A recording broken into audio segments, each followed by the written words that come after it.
Assalamu alaikum. This tweet is worth reflecting upon, pondering upon, and highlighting.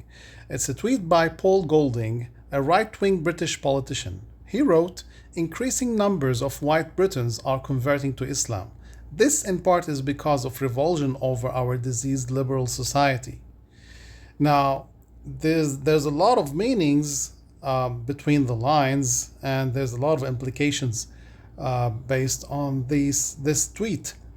He is admitting that liberalism has failed a lot of people who are searching for meaning, who are looking for um, a moral framework and an ethical framework to live within and a meaning for life. A lot of people reflect upon existential questions, which are very important questions to reflect upon and to find answers for. And finding answers for those existential questions will add meaning to life and will help a person have more relevance for his existence. We all know that the main existential questions are: why am I here? Where did I come from? And where am I heading to? Is there a creator? Is there a God? How would I relate to God? What does God want from me? Why am I living in this life? What's the purpose of life? And what will happen to me after I die?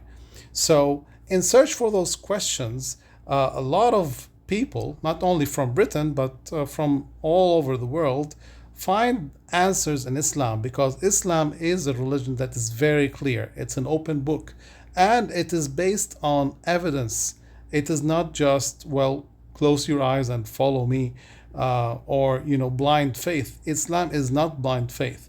It's a reasonable, rational faith that is based on evidence.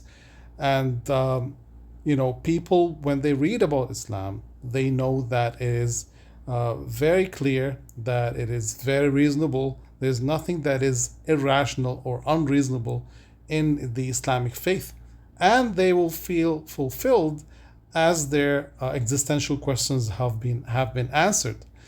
On the other hand, many people think that liberalism is the answer. We have to, we all we need is freedom. Freedom is the only sacred thing in life, and we are free to do whatever we want with no boundaries and no barriers, as long as we're not hurting others. Now, this has proved to be nonsense, because it does not answer the existential questions, and only the people who are seeking to fulfill their own materialistic whims and desires and sensual pleasures and so on and so forth, only those will be always trying to justify their misdeeds. From the Islamic perspectives, they are misdeeds, but justifying their behavior and their lifestyle based on liberalism, based on the banner of freedom.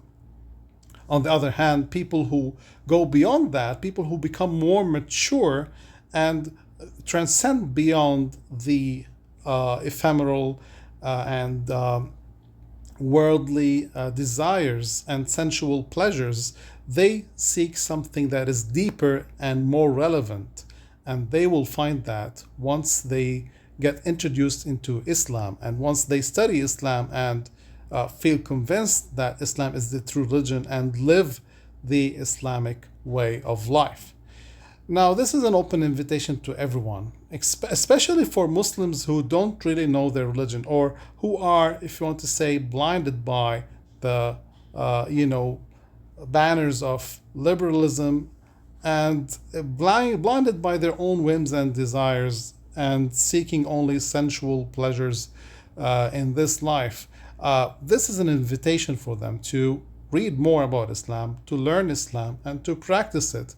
And I personally guarantee that, because I know both lifestyles. I've lived both, and I was raised in a non-religious society in Beirut, Lebanon, and I know what does it feel like to live a life without religion, without Islam.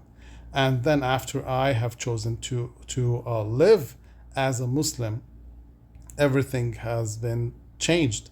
It wasn't an easy process, but in the end, I found happiness, true happiness, that is immaterial and that is not based on sensual pleasures and satisfying one's whims and desires.